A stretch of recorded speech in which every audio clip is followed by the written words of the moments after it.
faith and finances. What does God want to do with your wealth beyond what you are doing today? And if we can uncover 1% in your financial plan, who's to say what that can't grow into? And what we find time and time again, what matters most is not the size of their nest egg, not how much money they've made. It's their family using their skill set, using their money appropriately the way that they feel God has put it on their hearts. People don't like to talk about those things together. No. Why? Why is that? Well, let's get started.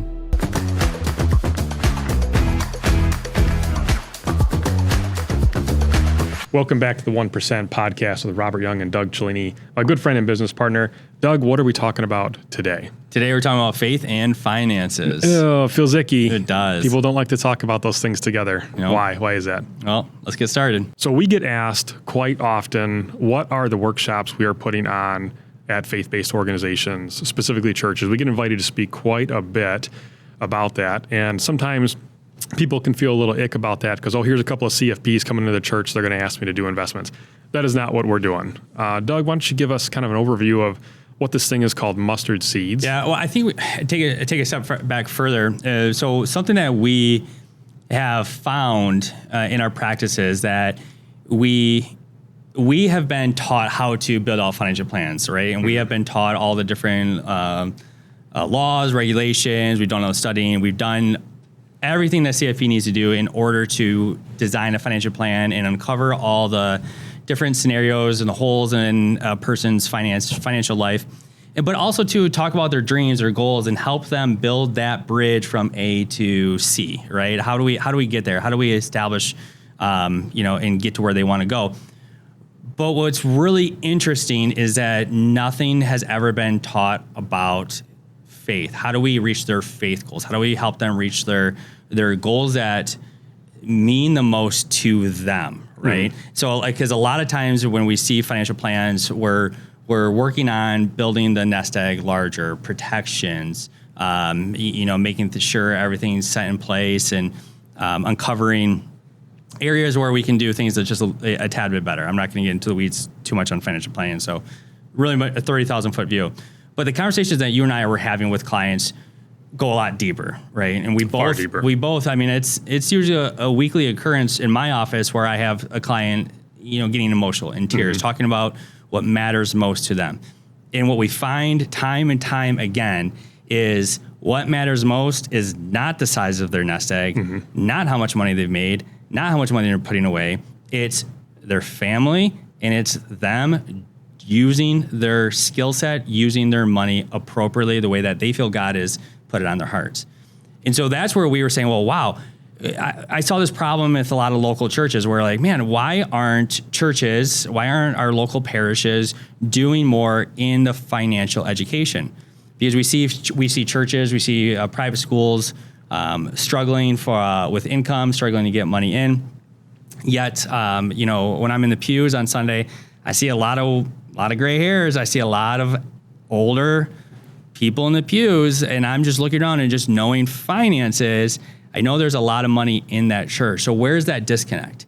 In both of them, it started us down this path of, okay, there's a disconnect, right? There's disconnect where people feel a certain way about their faith, and they feel a certain way about their finances, and it's not really gelling.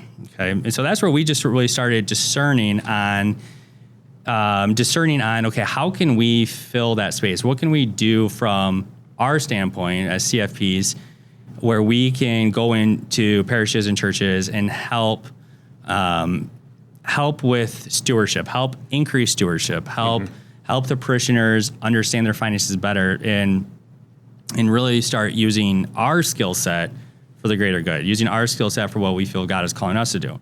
Because I don't want to put words in your mouth. I'm getting a little really long-winded right here, but as financial advisors, we have large practices, and we have a very nice lifestyle because of those practices and because of what we've been able to do for our clients.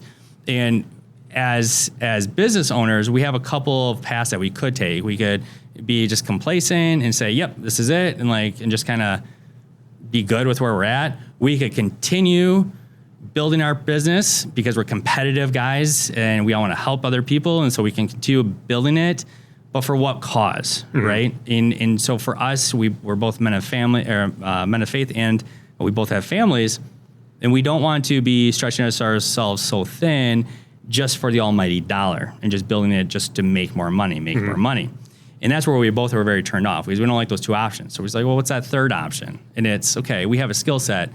How can we use that for the greater good? How can we use our God-given abilities and where we have been led to in our lives to make a greater impact? And that's where Mustard Seeds was born. So Mustard Seeds stemmed from this idea that if you take a look at it, we have 210 million Christians in the United States. And growing. What if we all invested a certain way? What if we all made convicted financial decisions based off of our morals and beliefs? What kind of change could that lead to in our schools, in our community, in our local boards? And in being in the financial world, what we have seen is money talks. Money talks. People vote with their dollar. Yeah, absolutely. And in companies truly run this economy. It's not the federal government, it's the organizations, it's the companies and the big companies that run our economy. If the investors are saying, no, we believe in this, no, we want this out of our companies, and insert whatever you feel, highly convicted about, a pro-life, pro-guns, environment. If we all voted a certain way, if we all spent our money a certain way, what would that lead to? What kind of great, impactful change could that lead to? Mm-hmm. And it's not only just stemming from, okay, great, that's a big picture. What about your family? What about with your kids? What about your grandkids?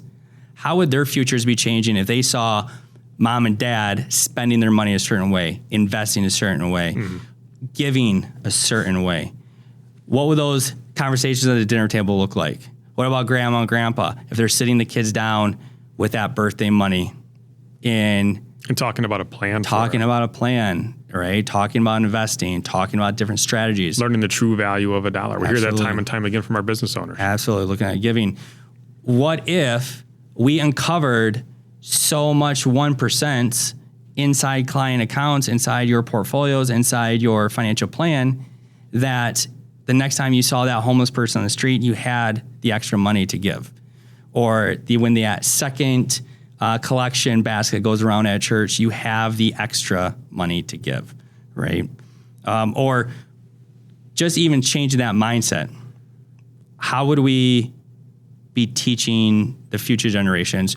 What would we be educating on that would make impacts greater than what you and I could come up with? Yeah. That's what the Mustard Seed System's about. That's what we're about. That's what we're using our skill set and our mind shift to impact your life and everyone's life. And Doug, it's a good concept, but what I've actually found is for my clients who are non-faith based, and we do have quite a few of them, the same principles apply. Mm-hmm. They're very passionate about something, whether it's the cancer organizations they want to donate to or other disease causes they're trying to donate to. It's like, what if they could give a little bit more to something they really care about? Absolutely. And that's a great point, because that's one thing when I brought this idea to you, you're like, hey, that applies to everyone. Mm-hmm. I was with so many clients that maybe are not people of faith, but 100% care about their community, care about their neighbors, care about their schools.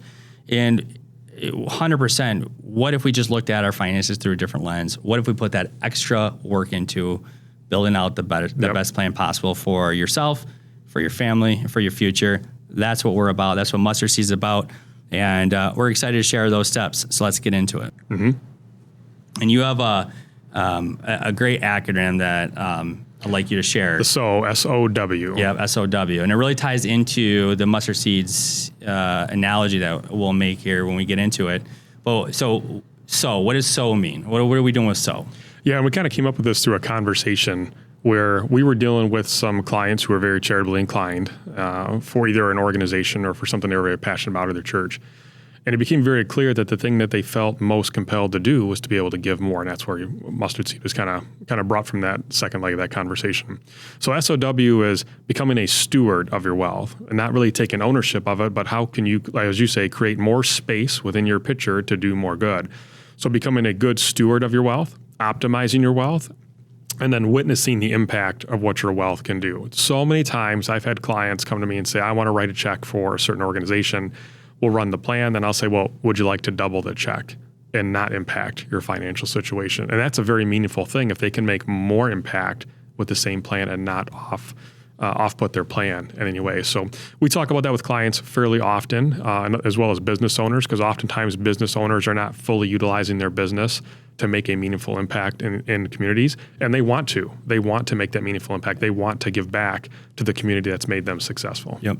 And we all deal with the same 24 hours in a day. And so a lot of times what we're seeing is, how do I do that? What do I do? There's so much noise out there. You can go on YouTube and learn about anything nowadays. And we very much use YouTube to do a lot of things, around our house, coaching my kids' baseball teams, right? Picking up some certain drills. It's very valuable. But when it comes to something as intimate as our finances, we really need to have someone in our corner that's going to truly look out for our best interests and truly find those little small areas that can have a large impact, right? So that's where we get into our mustard seed system that we've developed. And so it's our big dream, our big goal that Mustard Seeds takes off, in that it's being taught in every single parish, in every single private school. It's taught to all the business owners who are faith inclined. And we have this awakening of, wow, there's more I should be doing with my assets. There's more I could be doing with my finances. And we're not talking about the big major changes. Mm-hmm. We're talking about the little mustard seeds that when they're planted, grow into something larger that we couldn't even dream of. Okay. I think it's big to talk about what mustards are, what we're trying to do, what we're not. This is not prosperity gospel preaching. I am not a preacher. We are not preachers. We're not here to give spiritual advice. Talk to your pastor, talk to your priest, go to your church to get that spiritual advice. Mm-hmm. We are trying to open your eyes, and we're trying to... we really want to see it through a different lens. Yes. And we often find once we're giving this mustard seed workshop, which there's no obligation after the workshop, the information we provide is for participants to take home and kind of work through it after us. But the whole intent is to see things through a different lens of, like, the mustard seed lens, in terms of how can I use the wealth that God has entrusted me with to be a good steward of, to pursue more of his things that he wants. Well, Doug, why don't you kind of dive in? What happens at a workshop where we're talking about mustard seeds?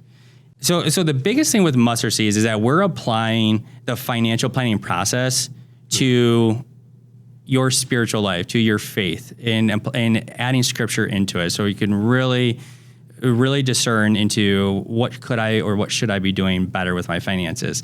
And the reason why mustard seed is because we're trying to uncover the smallest of small. We're trying to uncover just a little 1%.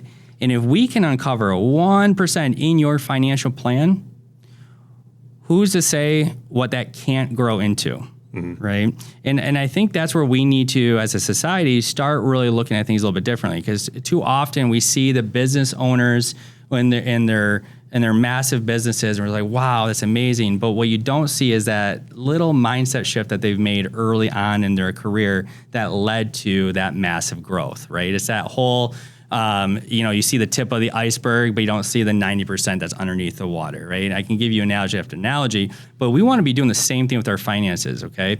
In trying to uncover just the $1, the $5, the 1%, the 2%, mm-hmm. How can we improve our plan through smart financial decisions, and let's see what that grows into, okay? And so what this isn't, so we're not trying to double your giving overnight. We're not trying to sell everything and just move into a tent. We're not trying to restructure your entire financial plan. And we're not talking about taking massive risks or making dramatic changes. No. So when talking about the mustard seed system, step one is preparing the soil of your mind and your heart. Okay.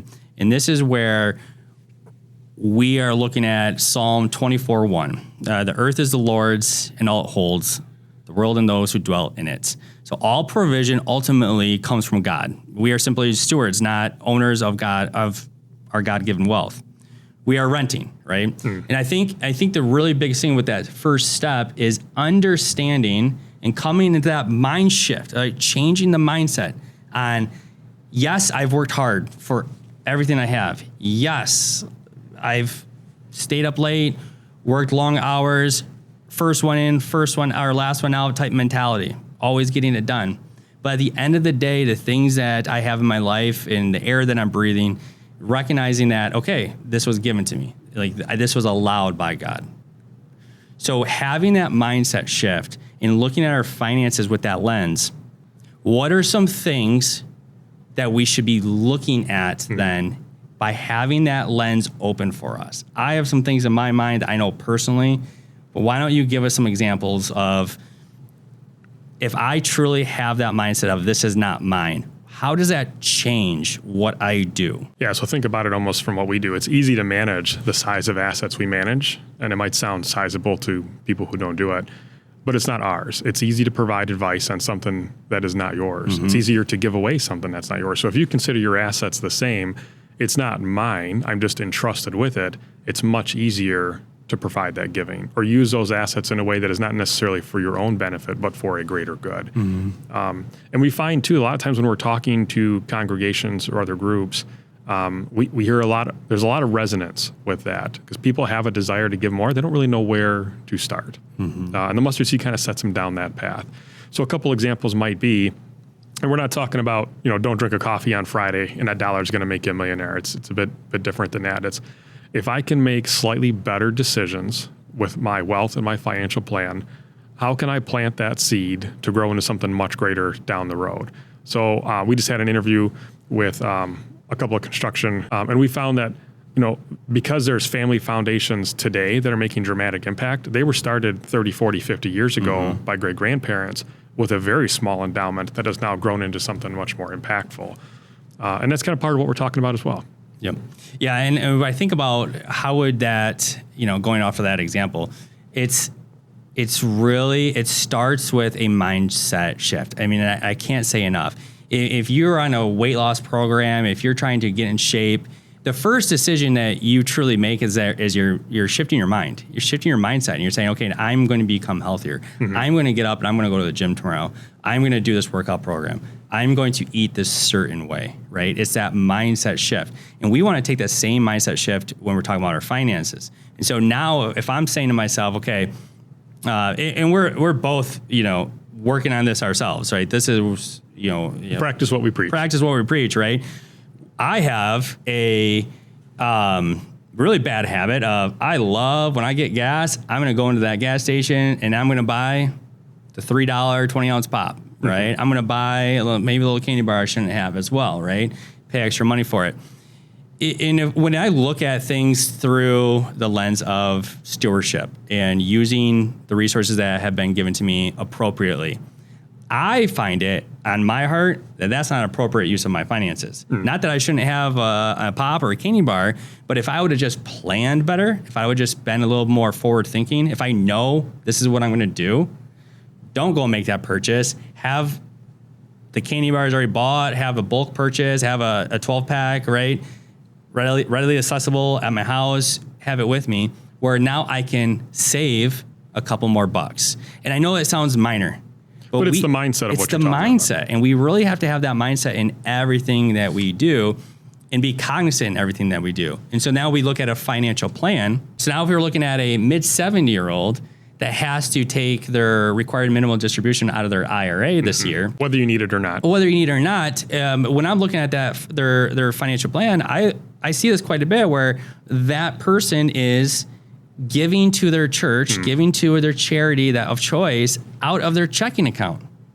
And then what we're doing is that they're taking their RMD out of their IRA. And for those of you that don't know, that increases their taxable income for the year, which then they have to pay taxes on it. Anytime you increase your taxable income, that's going to increase or impact maybe how much you're paying in Social Security, maybe how much you're paying in Medicare, and so on and so forth. It has a drip effect, a down the line effect. So what I like doing in those situations is like, hey, client, why don't we just do your charitable distribution? Why don't we write the check to the charity out of your IRA? It satisfies your RMD for the year. And now that money that you've already paid taxes on is sitting in your bank account, we leave that there. A lot of times, right? Now we just save money on taxes. Not a ton, but it doesn't matter. A little bit. Every little bit counts, right? And a lot of times we can end up giving more. So the client can end up giving more, and literally their after tax amount that's in their bank account stays the same.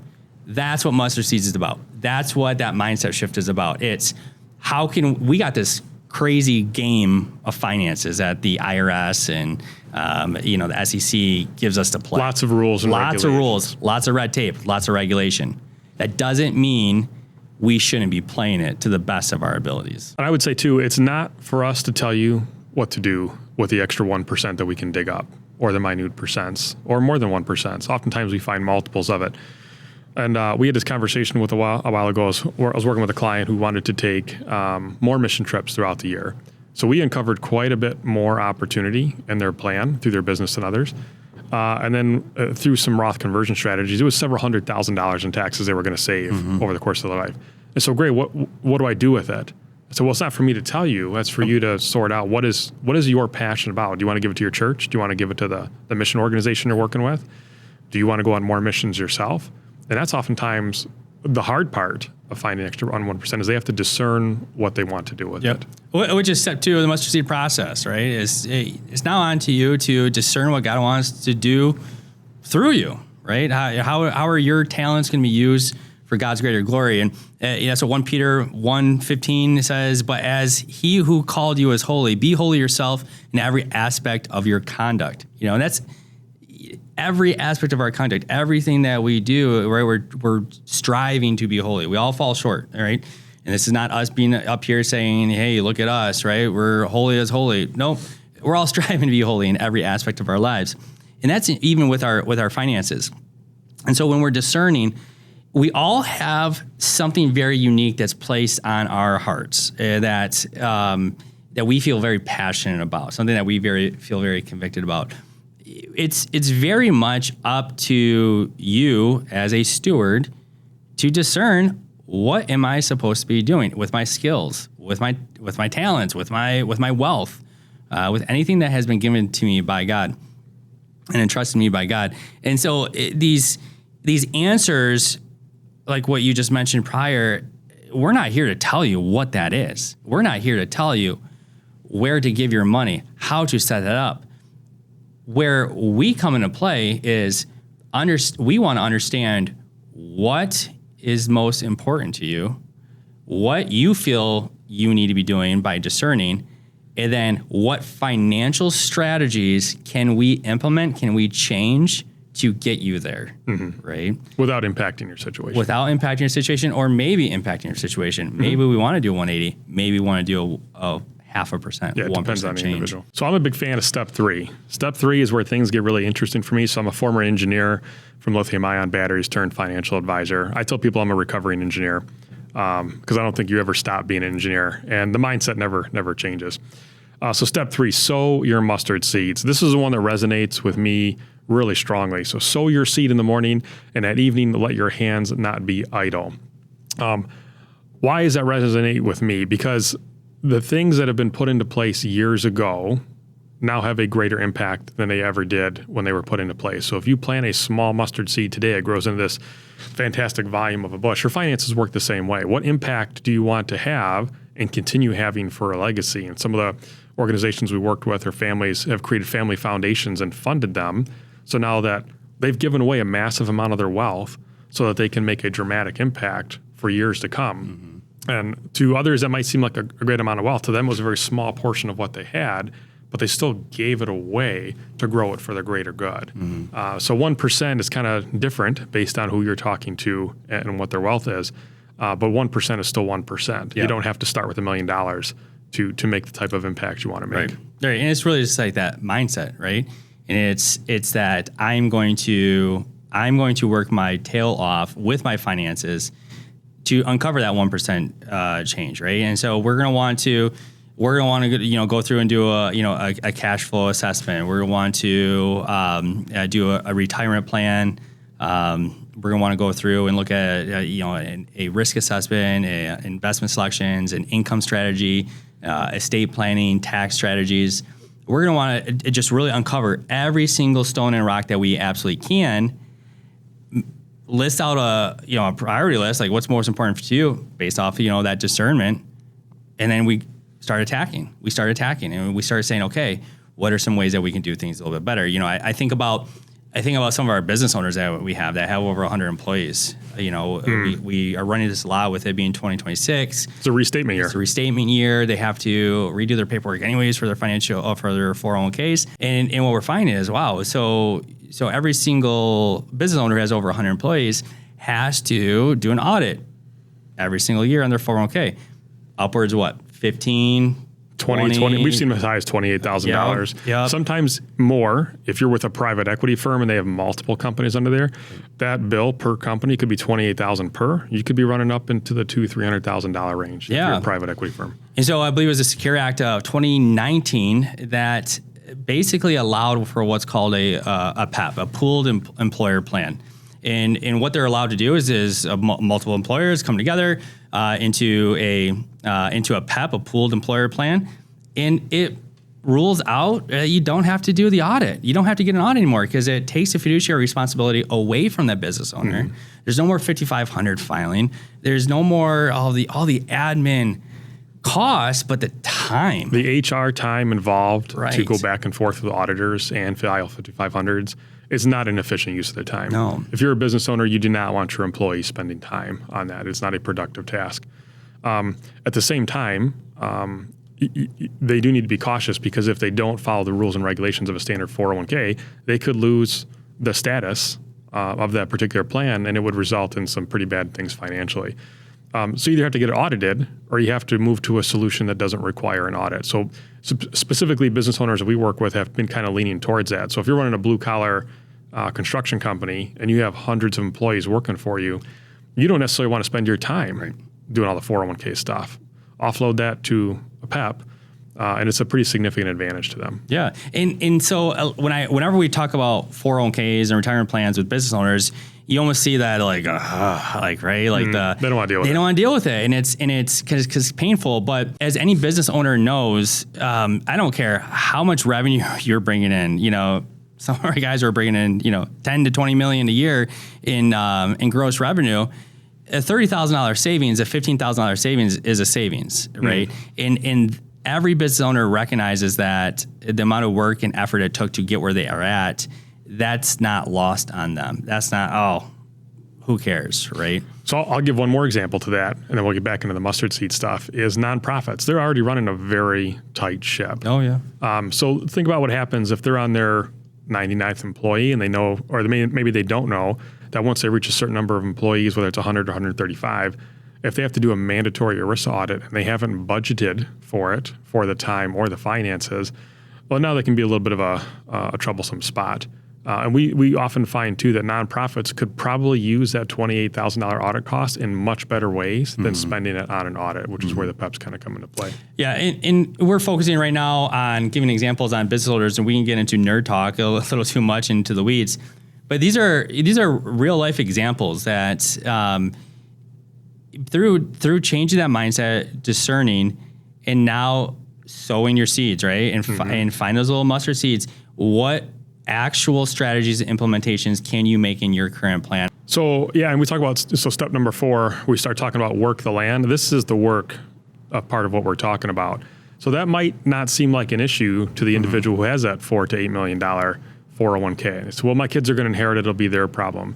And what they don't realize is they may be in a very low tax bracket. So conversion strategy for them makes a lot of sense because if their estate is above the estate tax limit, they're going to get dinged on estate taxes. And then they're going to have about 10 years to pull all that money out. And if your kid's very successful because you're a successful business owner and they're in a 37% tax bracket, you're going to give away another 37% of that wealth to the federal government, which they would rightfully be owed because it's over the income limit.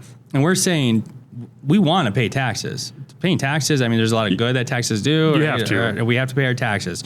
We're saying by the rules, what if we just plan better? What if we maximize a 22 or 24% tax bracket when you're in your 60s, when your accounts are at a lower amount, pay those taxes a little bit earlier. Yes, we don't like paying taxes, but you're going to pay taxes anyways on it. You want to pay 24% tax on a lower amount or 37% on a higher amount later on down the road. And these are all hypothetical scenarios. We're not, we're just educating the listeners right now on this is why it's important to work with a professional. And oftentimes these strategies, because these are tip of the iceberg, most of the clients, the first time we've met them, have not had these conversations before.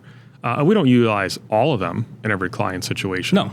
But there's quite a few instances where it makes clear sense that a Roth conversion strategy might make sense. And in some cases, it might not, depending on what the family dynamic is. Yep. Yeah, and like work the land, right? It's another example that just came to mind is clients who were given stock options for many years, right? And so they find themselves highly concentrated in a certain stock.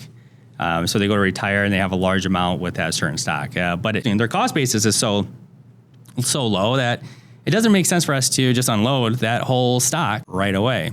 But there's a lot of risk on the table, right? Because if that company were to be cut in half, if that company were to go under, that client's assets that they've been building in that one stock, in that one company over the years, would crumble.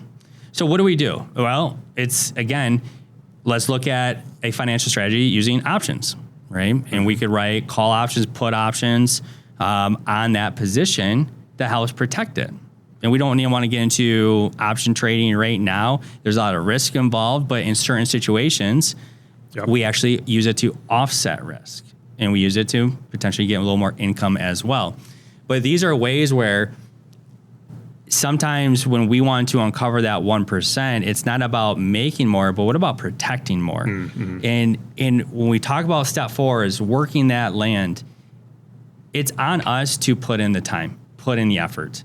And if you're a person that this isn't my expertise, I don't know much about this, nor do I want to, then it's on you to find that right person that understands your situation, but is that financial expert that isn't going to be, and there's a lot of great CFPs out there, certified financial planners.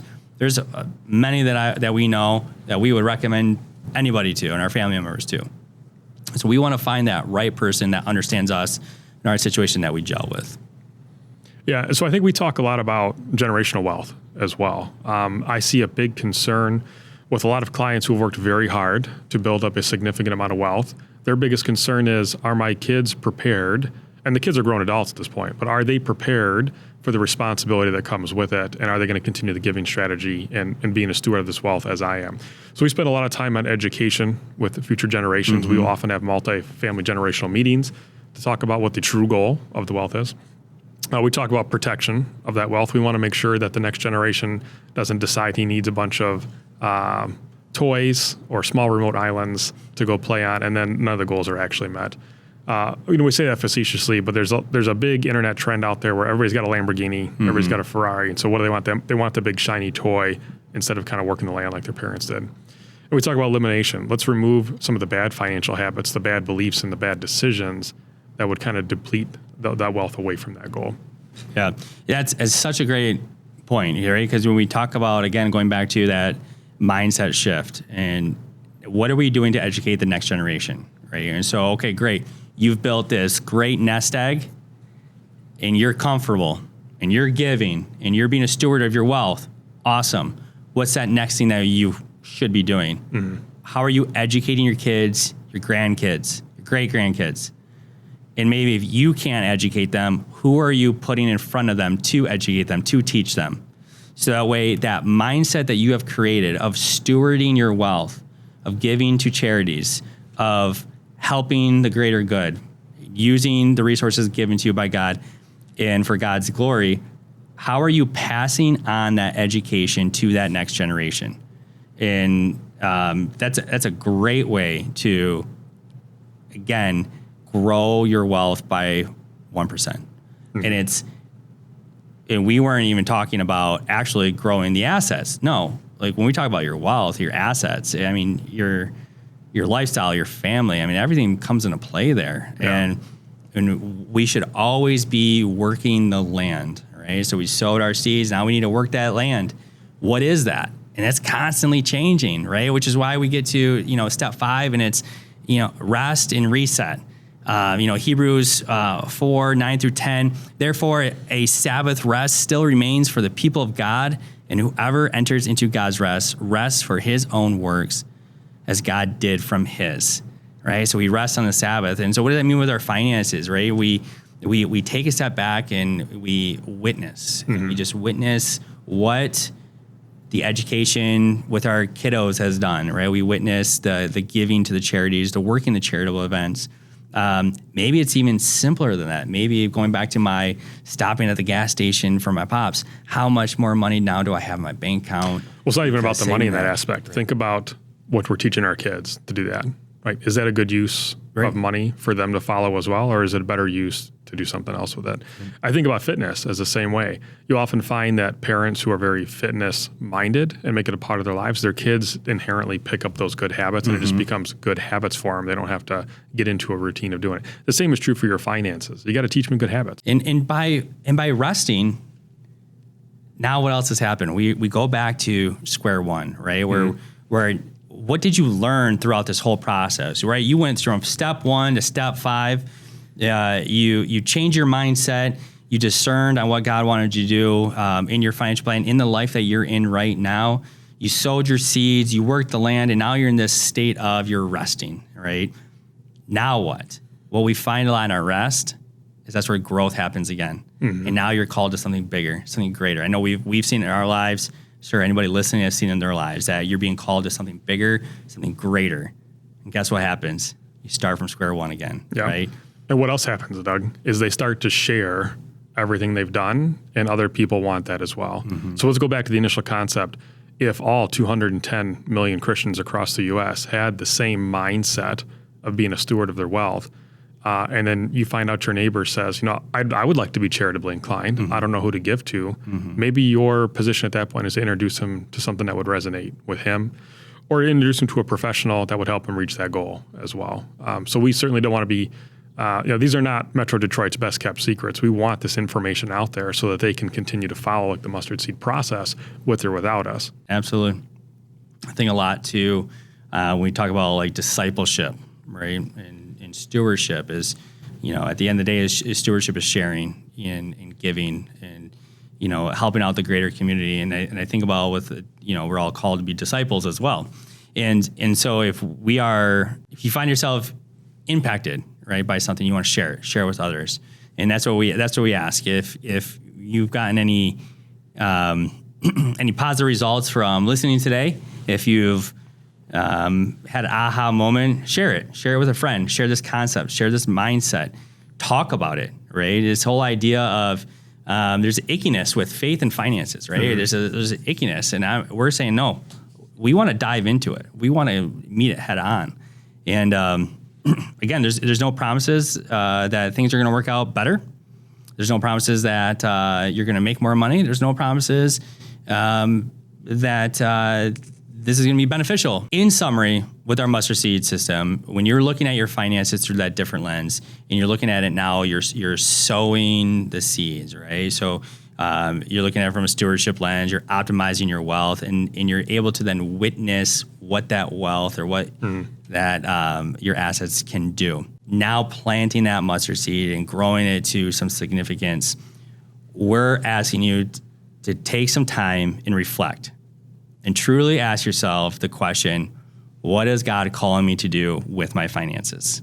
You have that pain point. You have that thing that's in you. We all feel it. We all have it. Lean into it. Let it grow. Open up doors. Talk to your financial professional. Talk to your spouse. Talk to whoever you feel you need to talk to about this, and dive into it. Let it grow and see where it takes you. If you found value in what we shared today, please don't make it a best kept secret. Share it with your friends, your family, and your pastor. And feel free to reach out if you have any questions or comments for Doug and I. Have a good day. Well, thank you again for joining the 1% podcast with Robert Young and Doug Cellini. Hope to see you next time. Take care.